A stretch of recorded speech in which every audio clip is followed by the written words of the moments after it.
नमस्ते। आज जानो ज्योतिष में हम आपको बताएंगे जन्म कुंडली के 7वें भाव में सूर्य का प्रभाव, सन इन द 7th हाउस।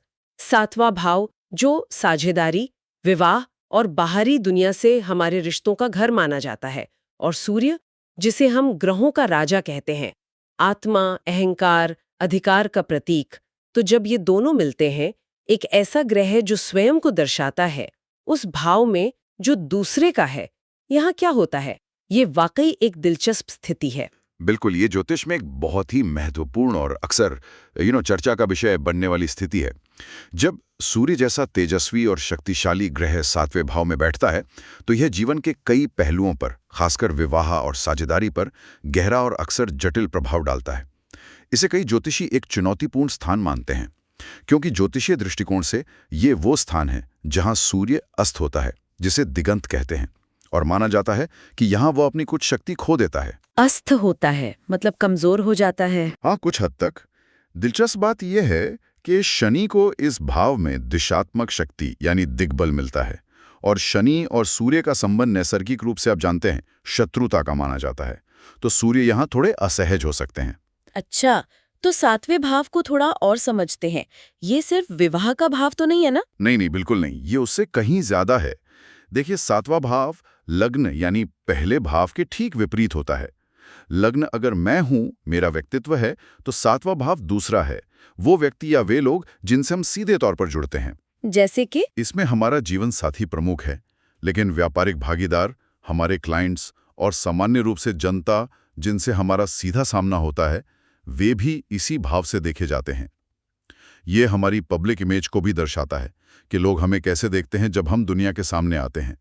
और हाँ, लंबी दूरी की यात्राएं और हमारी इच्छाएं भी इससे जुड़ी हैं, क्योंकि ये काम त्रिकोण का एक महत्वपूर्ण हिस्सा है, यानी इच्छाओं से जुड़े 3 घरों में से एक।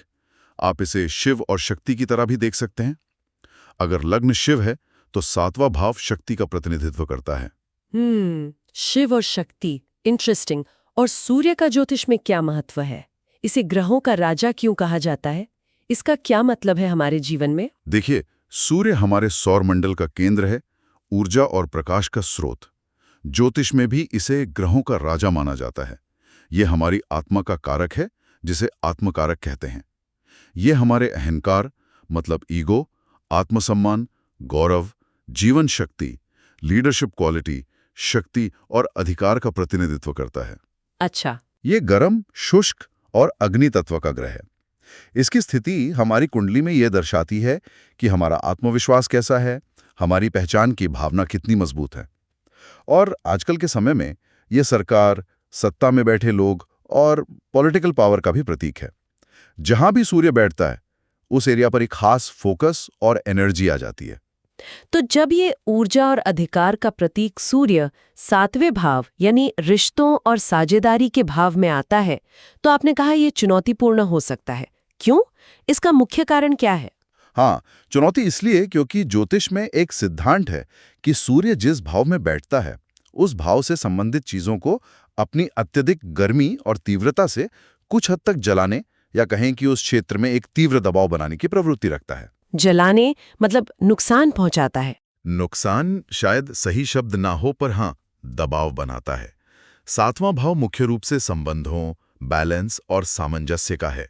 सूर्य का स्वभाव स्वतंत्र, अधिकारपूर्ण और आत्मकेंद्रित है।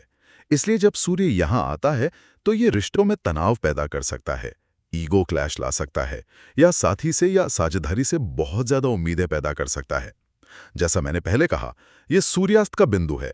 यहाँ सूर्य नेचुरली थोड़ा वीक महसूस करता है, और शनि जो अनुशासन, धैर्य और सेवा के कारक हैं और सूर्य के नैसर्गिक शत्रु माने जाते हैं, उन्हें यहाँ डायरेक्शनल स्ट्रेंथ मिलती है। ओह। तो सूर्य के नैसर्गिक गुण, लीडरशिप और अथॉरिटी को यहाँ साझेदारी और समझौते की जरूरत के साथ बैलेंस बिठाना पड़ता है, जो हमेशा आसान नहीं होता। इसका मतलब ऐसे व्यक्ति के स्वभाव और रिश्तों पर इसका सीधा असर दिखता होगा। क्या वे रिश्तों को बहुत गंभीरता से लेते हैं? बिल्कुल। ऐसे लोगों में दूसरों से जुड़ने, साझा करने, देखभाल करने और गहरे भावनात्मक बंधन बनाने की तीव्र और आवश्यकता होती है। वो रिश्तों को हल्के में नहीं लेते। रिश्ता उनके जीवन का एक सेंट्रल फोकस बन सकता है। अगर उन्हें सही साथी मिल जाए, जो उनके स्वभाव को समझें और सम्मान करे तो वे जीवन में बहुत ऊंचाइयों तक पहुंच सकते हैं। उनका साथी उनकी प्रेरणा और शक्ति का स्रोत बन सकता है, लेकिन अगर साथी सही ना हो या रिश्ते में लगातार तनाव बना रहे तो यही स्थिति उन्हें विद्रोही, निराश और कभी-कभी डिस्ट्रक्टिव भी बना सकती है। ओ बाप रे। वे रिश्तों में अपना बहुत समय, ऊर्जा और भावनाएं इन्वेस्ट करते हैं और इसलिए स्वाभाविक रूप से अपने साथी से उनकी उम्मीदें भी बहुत ज्यादा होती हैं। और जिसके साथ वो रिश्ता बनाते हैं यानी जीवन साथी, हाँ, उसके स्वभाव पर सूर्य का क्या असर दिखता है? हाँ। 7वें भाव में बैठे ग्रह का प्रभाव जीवन साथी के स्वभाव और स्थिति पर भी पड़ता है। सूर्य यहां होने पर यह संकेत दे सकता है कि जीवन साथी का स्वभाव अधिकार जताने वाला हो सकता है, मतलब अथॉरिटेटिव, प्रभावशाली, डोमिनेंट, आत्मविश्वासी, महत्वाकांक्षी हो सकता है। उनमें लीडरशिप के गुण हो सकते हैं। अच्छा। लेकिन नेगेटिव साइड देखें तो वो थोड़ा गुस्सायल, अहंकारी या अपनी बात मनवाने वाला भी हो सकता है। स्वभाव में एक प्रकार की गर्मी या तेजी महसूस हो सकती है। तो फिर झगड़े? बिल्कुल। इसके कारण दंपति के बीच ईगो क्लैश यानी अहंकार का टकराव और बहस या झगड़े होने की संभावना बढ़ जाती है। कौन सही है, किसकी चलेगी, ये मुद्दा बन सकता है। पर यह भी जरूरी है कि हम सिर्फ नेगेटिव ना सोचें। साथ ही शारीरिक और मानसिक रूप से मजबूत, समाज में सम्मानित और स्वतंत्र विचारों वाला भी हो सकता है। क्या इस स्थिति से विवाह में देरी या रिश्ते टूटने जैसी समस्याएं भी हो सकती हैं? आपने जलाने की बात कही थी। हाँ, हो सकती हैं। ज्योतिष में सूर्य को एक अलगाववादी ग्रह भी माना गया है, कुछ हद तक शनि, राहु और केतु की तरह। इसका स्वभाव स्वतंत्रता और व्यक्तिवाद का है, जबकि 7वां भाव मिलन और साझेदारी का है। तो ये विपरीत हो गया? बिल्कुल। इसलिए 7वें भाव में इसकी उपस्थिति कभी कभी विवाह में परेशानी, देरी या जीवनसाथी के साथ गंभीर मतभेद पैदा कर सकती है। अगर सूर्य पीड़ित हो या कुंडली में अन्य अलगाववादी योग हों तो यह अहंकार के टकराव के कारण रिश्ते टूटने या तलाक तक की स्थिति भी बना सकता है। ऐसे लोगों में कभी कभी अनजाने में एक सुपीरियॉरिटी कॉम्प्लेक्स विकसित हो सकता है। उन्हें लग सकता है कि वे दूसरों से बेहतर हैं, जिससे उन्हें सामान्य लोगों से घुलने मिलने में थोड़ी कठिनाई महसूस हो सकती है। इस वजह से उनके करीबी दोस्त कम हो सकते हैं। वे अपनी शर्तों पर जीना और रिश्ते निभाना पसंद कर सकते हैं। लेकिन हर सिक्के के दो पहलू होते हैं। इतने शक्तिशाली ग्रह के यहाँ होने के कुछ सकारात्मक पहलू भी तो होंगे? जरूर, बिल्कुल हैं। सूर्य ऊर्जा, आत्मविश्वास और प्रकाश का स्रोत है। जब ये 7वें भाव में होता है तो व्यक्ति अक्सर नए लोगों से मिलने जुलने, बातचीत शुरू करने और सामाजिक रूप से सक्रिय रहने में माहिर हो सकता है। उनमें एक नेचुरल चार्म या करिश्मा हो सकता है। अच्छा। ये गुण उन्हें सेल्स, मार्केटिंग, पब्लिक रिलेशंस या ऐसे किसी भी क्षेत्र में सफल बना सकता है जहां लोगों से डील करना, उन्हें प्रभावित करना महत्वपूर्ण है। वे स्वभाव से जिम्मेदार होते हैं और बड़ी जिम्मेदारियां उठाने में सक्षम होते हैं। लोग अक्सर उनके मजबूत व्यक्तित्व, आत्मविश्वास और गर्मजोशी के कारण उन्हें पसंद करते हैं और उनका सम्मान करते हैं। वे दूसरों की मदद करना पसंद करते हैं और अच्छे सलाहकार बन सकते हैं। हालांकि एक छोटी सी बात यह है कि अगर कोई उनकी सलाह को नजरअंदाज करता है या उनके अधिकार को चुनौती देता है तो वे आसानी से परेशान या निराश हो सकते हैं। हाँ, ये तो सूर्य का स्वभाव है। बिल्कुल। एक और महत्वपूर्ण बात, वे विवाह के माध्यम से सामाजिक प्रतिष्ठा और सम्मान चाहते हैं। वे ऐसे साथी की तलाश करते हैं जिस पर वे गर्व कर सकें, जो समाज में एक सम्मानित स्थान रखता हो। तो वो कौन सी स्थितियां हैं जब 7वें भाव का सूर्य वाकई अच्छे और शुभ परिणाम दे सकता है, जब ये चुनौती अवसर में बदल जाए? देखिए, जब सूर्य कुंडली में अच्छी स्थिति में हो तो परिणाम काफी सकारात्मक और प्रभावशाली हो सकते हैं। जैसे जब सूर्य अपनी स्वयं की राशि सिंह में 7वें भाव में हो, ये कुंभ लग्न के जातकों के लिए होता है, या फिर अपनी मित्र राशियों जैसे धनु, मीन या मिथुन में स्थित हो। सिंह राशि तो उसकी अपनी राशि है। हाँ, स्वराशि। इसके अलावा यदि सूर्य पर बृहस्पति, शुक्र या बलि बुध जैसे शुभ ग्रहों की दृष्टि हो या उनके साथ युति हो तो सूर्य के नकारात्मक प्रभाव कम होते हैं और शुभता बढ़ती है। एक और मजबूत स्थिति है वर्गोत्तम होना, यानी जब सूर्य राशि कुंडली और नवांश कुंडली दोनों में एक ही राशि में हो।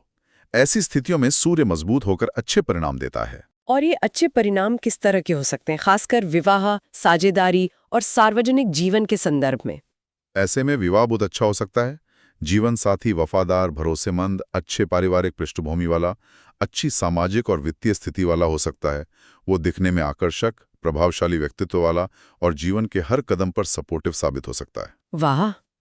ऐसे विवाह से व्यक्ति को स्वयं भी प्रसिद्धि और सामाजिक प्रतिष्ठा मिल सकती है। व्यापारिक साझेदारियों में सफलता मिलती है।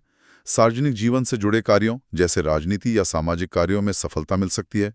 सरकारी क्षेत्र में नौकरी मिलना या सरकार से लाभ प्राप्त होने की अच्छी संभावना होती है, खासकर यदि कुंडली में धन भाव या कर्म भाव भी मजबूत हो और बृहस्पति, चंद्रमा या मंगल जैसे ग्रहों की स्थिति भी सहायक हो। तो करियर में भी फायदा? हाँ, व्यक्ति एक अच्छा प्रबंधक, प्रशासक, वकील, न्यायाधीश या ऐसा राजनेता बन सकता है जिसमें लोगों को आकर्षित करने और नेतृत्व करने की अद्भुत क्षमता हो। आपने मेष लग्न का जिक्र किया था, जहां सूर्य 7वें भाव तुला राशि में नीच का होता है। क्या नीच का होने के बावजूद ये कभी अच्छे परिणाम दे सकता है? ये थोड़ा विरोधाभासी लगता है। हाँ, ये एक बहुत महत्वपूर्ण और सूक्ष्म बिंदु है ज्योतिष में। नीच का मतलब हमेशा बुरा नहीं होता, हमेशा नहीं। भले ही सूर्य तुला राशि में नीच का माना जाता है, जो मेष लग्न के जातकों के लिए 7वां भाव है, अगर उस पर शुभ ग्रहों, विशेषकर शुक्र जो तुला का स्वामी है, या बृहस्पति की दृष्टि हो, या वो शुक्र के साथ ही बैठा हो, या नवांश कुंडली में मजबूत स्थिति में हो, तो ये नीचता भंग हो जाती है। नीच भंग राजयोग। बिल्कुल, उसे नीच भंग राजयोग कहते हैं। ऐसी स्थिति में यही नीच का सूर्य रचनात्मकता, कला, प्रेम जीवन, संतान, विवाह, पिता, पेशे, वित्त, प्रतिष्ठा, अधिकार आदि से संबंधित बहुत अच्छे परिणाम दे सकता है। सच में? जैसे?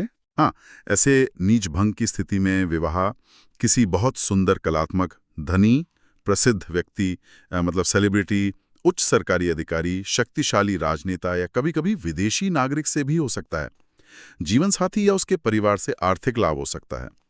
विदेश में बसने के योग भी बन सकते हैं यदि कुंडली के अन्य योग सहायक हों। विदेश में बसना भी? जी हाँ। संतान पक्ष भी मजबूत हो सकता है। बच्चे असाधारण प्रतिभा वाले, क्रिएटिव या प्रसिद्ध हो सकते हैं।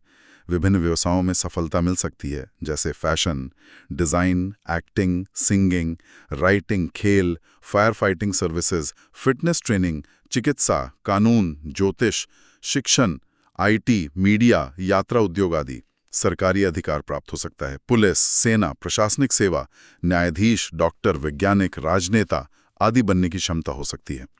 तो नीच का होना अपने आप में अंतिम निर्णय नहीं है। और इसका ठीक विपरीत, अगर सूर्य कमजोर हो, जैसे तुला में नीच का होकर पीड़ित भी हो जाए, यानी उस पर शनि, राहु, केतु जैसे अशुभ ग्रहों का प्रभाव हो, तब क्या होता है? तब स्थिति निश्चित रूप से चुनौतीपूर्ण और नकारात्मक हो जाती है। यही नीच या कमजोर सूर्य जब अशुभ ग्रहों से पीड़ित होता है, तो ये जीवन के उन्हीं क्षेत्रों में समस्याएं पैदा करता है जिनके बारे में हमने बात की थी। प्रेम जीवन, संतान, विवाह, पिता के साथ संबंध, पेशा, वित्त, प्रतिष्ठा और अधिकार। ओहो! विवाह में अत्यधिक देरी हो सकती है या विवाह के बाद अशांति बनी रह सकती है। एक से अधिक विवाह की संभावना भी बढ़ जाती है, खासकर अगर द्विविवाह के अन्य योग भी कुंडली में मौजूद हों।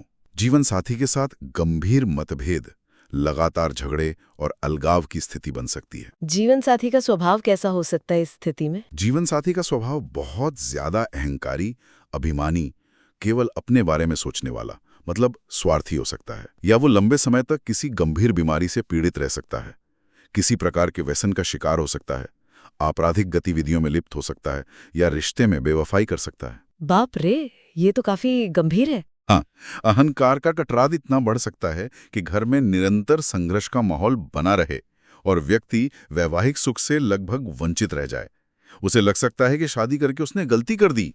संतान और पिता के संबंध में किस तरह की विशेष समस्याएं आ सकती हैं, खासकर जब सूर्य नीच का होकर पीड़ित हो? देखिए, सूर्य संतान और पिता दोनों का नैसर्गिक कारक भी है। जब यह 7वें भाव में कमजोर और पीड़ित होता है तो संतान संबंधी समस्याएं गंभीर रूप ले सकती हैं। जैसे पत्नी को गर्भपात का सामना करना पड़ सकता है, संतान प्राप्ति में बहुत अधिक देरी हो सकती है, या जन्म लेने वाले बच्चे शारीरिक या मानसिक रूप से किसी प्रकार से कमजोर या परेशान हो सकते हैं। तलाक या अलगाव के कारण बच्चों से दूरी बन सकती है, या कभी-कभी बच्चों की गलत गतिविधियों जैसे अवैध कार्यों में लिप्त होने के कारण परिवार को बदनामी का सामना करना पड़ सकता है। और पिता के साथ? इसी तरह पिता के स्वास्थ्य में गंभीर समस्याएं आ सकती हैं, पिता से संबंध खराब हो सकते हैं, या पिता का जीवन संघर्षपूर्ण हो सकता है, या उनसे जल्दी अलगाव भी हो सकता है, जैसे उनकी मृत्यु। क्या कुछ ऐसे विशेष अशुभ योग भी बनते हैं सूर्य के 7वें भाव में होने से, जो स्थिति को और भी गंभीर बना सकते हैं? हाँ, ज्योतिष में ग्रहों की युति और दृष्टि से कई योग बनते हैं, कुछ शुभ और कुछ अशुभ। सातवें भाव में सूर्य के साथ कुछ विशेष युतियां स्थिति को गंभीर बना सकती हैं। जैसे कौन सी युतियां? एक है ग्रहण योग। यदि राहु सूर्य के साथ सातवें भाव में हो तो ये योग बनता है। राहु छाया ग्रह है और सूर्य को ग्रहण लगाता है, मतलब उसके प्रकाश को ढकता है। इससे विवाह और जीवन साथी के कारण व्यक्ति को अपमान, पीड़ा और गहरे कष्ट झेलने पड़ सकते हैं। सरकार या अधिकारियों से भी गंभीर समस्याएं आ सकती हैं, मानहानि हो सकती है। ग्रहण योग। और अगर इसी सूर्य राहु युति में मंगल भी शामिल हो जाए तो ये अंगारक योग भी बनाता है, जो स्थिति को और भी विस्फोटक और परेशानी भरा बना सकता है। कुछ मामलों में ये पिता की शीघ्र या हिंसक मृत्यु का संकेत दे सकता है। स्त्री जातक के लिए ये बहुत हिंसक, क्रूर और अपमानजनक पति मिलने का संकेत हो सकता है, जिससे जान का खतरा भी हो सकता है। हे भगवान! एक और योग है अमावस्या योग। यदि सूर्य और चंद्रमा एक साथ सातवें भाव में हों तो ये बनता है। चंद्रमा मन का कारक है और सूर्य आत्मा का। दोनों का एक साथ अस्त होना, विशेषकर विवाह के भाव में, वैवाहिक सुख में अत्यधिक कमी या कुछ मामलों में विवाह ना होने का भी संकेत दे सकता है। कुछ विशिष्ट ज्योतिषीय परंपराएं भी हैं क्या? उनमें भी इस स्थिति के बारे में कुछ अलग या विशेष बताया गया है, जैसे लाल किताब? हाँ, कुछ विशिष्ट पद्धतियां हैं जिनकी अपनी व्याख्याएं हैं। उदाहरण के लिए एक मत ये है कि यदि अशुभ सूर्य सातवें भाव में हो और कुछ अन्य ग्रहों की स्थिति भी खराब हो, जैसे 11वें भाव में कुछ अशुभ ग्रह हों और बुध भी कहीं अशुभ हो, तो ये बहुत गंभीर परिणाम दे सकता है। कितने गंभीर?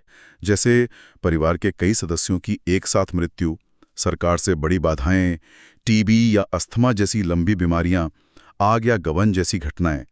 एक और विशिष्ट योग बताया गया है, अगर अशुभ सूर्य सातवें में हो और मंगल या शनि दूसरे या 12वें में हो और चंद्रमा पहले भाव में हो, तो कुष्ठ रोग या सफेद दाग जैसी त्वचा संबंधी समस्याएं हो सकती हैं। पर ये बहुत विशिष्ट योग हैं, सावधानी से देखने चाहिए। और हमारे सबसे प्राचीन और आधारभूत ग्रंथ, क्या उनमें भी सातवें भाव के सूर्य के बारे में कुछ विशेष संकेत मिलते हैं? जी हाँ, प्राचीन ग्रंथों में भी हर भाव में ग्रहों के फलों का वर्णन है। सातवें भाव में सूर्य के बारे में भी कई संकेत मिलते हैं।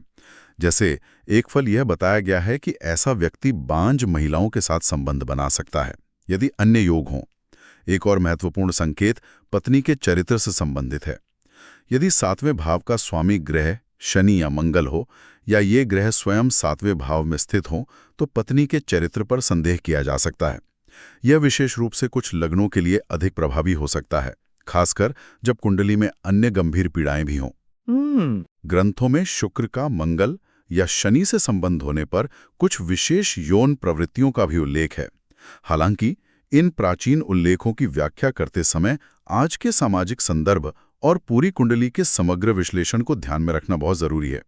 इन्हें शब्दशः नहीं लेना चाहिए। बिल्कुल। क्या स्त्री की कुंडली में सातवें भाव में सूर्य का प्रभाव पुरुषों से कुछ अलग या अधिक तीव्र होता है? हाँ, कई पारंपरिक ज्योतिषियों का ऐसा मानना है कि स्त्री जातक की कुंडली में सातवें भाव का सूर्य अक्सर पुरुषों की तुलना में अधिक हानिकारक या चुनौतीपूर्ण हो सकता है। ऐसा क्यों? इसका एक कारण ये बताया जाता है कि सूर्य का अहंकार और अधिकार जताने वाला स्वभाव पारंपरिक रूप से स्त्री की भूमिका के विपरीत जा सकता है। ये उन्हें बहुत अहंकारी बना सकता है, जिससे उन्हें परिवार की देखभाल करने या पति के साथ सामंजस्य बिठाने में परेशानी हो सकती है। उनके लिए अपना मान सम्मान परिवार की खुशी से ज्यादा महत्वपूर्ण हो सकता है। अच्छा। इसके अलावा संतान उत्पत्ति से संबंधित समस्याएं या यौन जीवन में अरुचि जैसी समस्याएं भी पुरुषों की तुलना में अधिक स्पष्ट रूप से देखी जा सकती हैं। अच्छा, कुछ व्यवहारिक बातों पर आते हैं। क्या ये स्थिति विवाह की आयु को प्रभावित करती है, जल्दी या देर से? सामान्यतः ऐसा माना जाता है कि सातवें भाव में सूर्य विवाह में देरी का कारण बनता है। जैसा कि हमने चर्चा की, सूर्य एक अलगाववादी ग्रह है और यहाँ कमजोर भी होता है।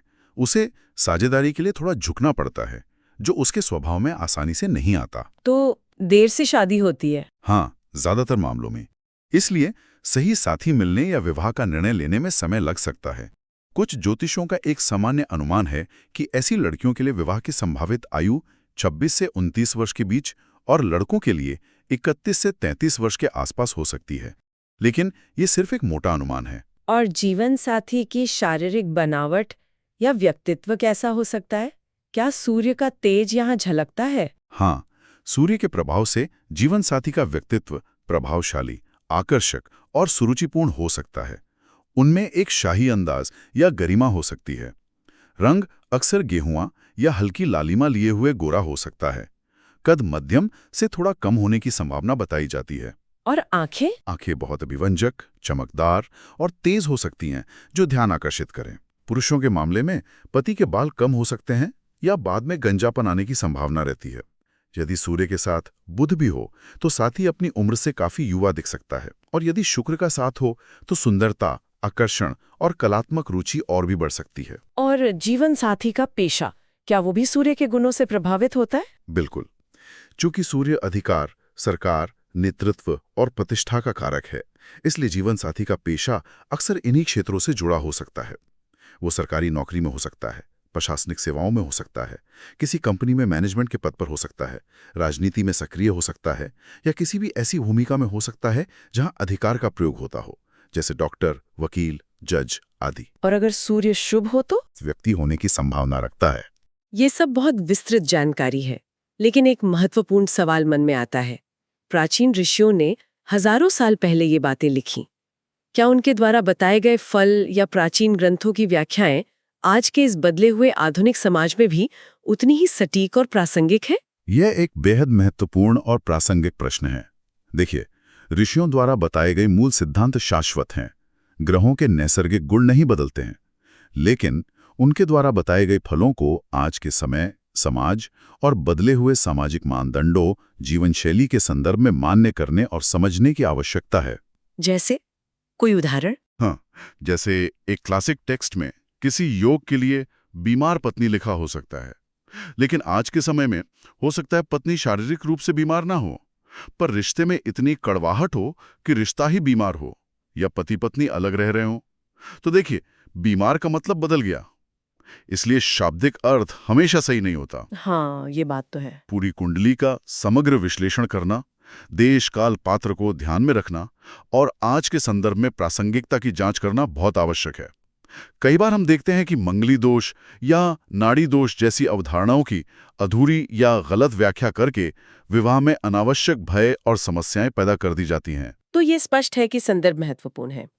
अब अगर किसी की कुंडली में सूर्य 7वें भाव में है और वो इसके नकारात्मक प्रभावों जैसे रिश्तों में तनाव या अहंकार के टकराव का अनुभव कर रहा हो, तो क्या ज्योतिष में इसके कुछ उपाय भी सुझाए गए हैं? हाँ, बिल्कुल। ज्योतिष शास्त्र की खूबी यही है कि वो केवल समस्या बताकर नहीं छोड़ता, बल्कि समाधान या कहें कि नकारात्मक प्रभावों को कम करने और सकारात्मकता को बढ़ाने के उपाय भी बताता है।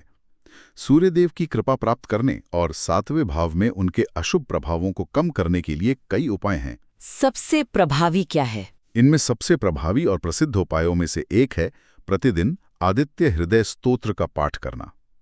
यह स्तोत्र सीधे सूर्यदेव को समर्पित है और माना जाता है कि इसके नियमित पाठ से आत्मविश्वास बढ़ता है, स्वास्थ्य अच्छा रहता है और सूर्य संबंधी दोष शांत होते हैं। आदित्य हृदय स्तोत्र। और कुछ? इसके अलावा कुछ अन्य सामान्य उपाय भी हैं। पहला, प्रतिदिन सुबह सूर्योदय के समय तांबे के लोटे से सूर्यदेव को जल अर्पित करना।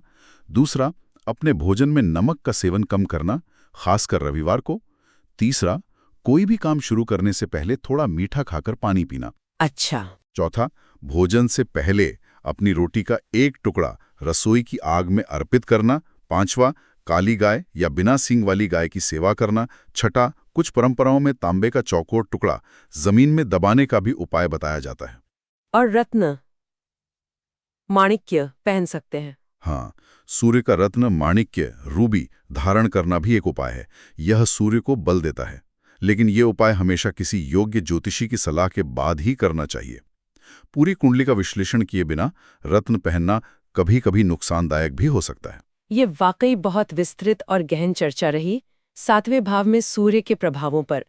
यह एकदम स्पष्ट है कि यह एक ऐसी स्थिति है जो जीवन में, विशेषकर रिश्तों, साझेदारी और सार्वजनिक छवि में कई तरह के उतार चढ़ाव और परिणाम ला सकती है, कुछ बहुत अच्छे और कुछ बेहद चुनौतीपूर्ण। हाँ, और सबसे महत्वपूर्ण सबक या निष्कर्ष ये है कि हमें कभी भी किसी एक ग्रह की स्थिति के आधार पर अंतिम निर्णय पर नहीं कूदना चाहिए। ज्योतिष एक समग्र विज्ञान है। सूर्य किस राशि में है, किस नक्षत्र में है, उस पर किन ग्रहों की दृष्टि या युति है, नवांश में क्या स्थिति है, सातवें भाव का स्वामी कहाँ है, ये सब मिलकर अंतिम तस्वीर बनाते हैं। सही बात है। सातवें भाव में सूर्य शायद हमें यही सिखाता है कि अपने अहम को दूसरे के साथ कैसे संतुलित किया जाए। सूर्य के तेज और ऊर्जा को साझेदारी के सामंजस्य के साथ मिलाना, इसी में एक सफल साझेदारी और सुखी वैवाहिक जीवन की कुंजी छिपी हो सकती है।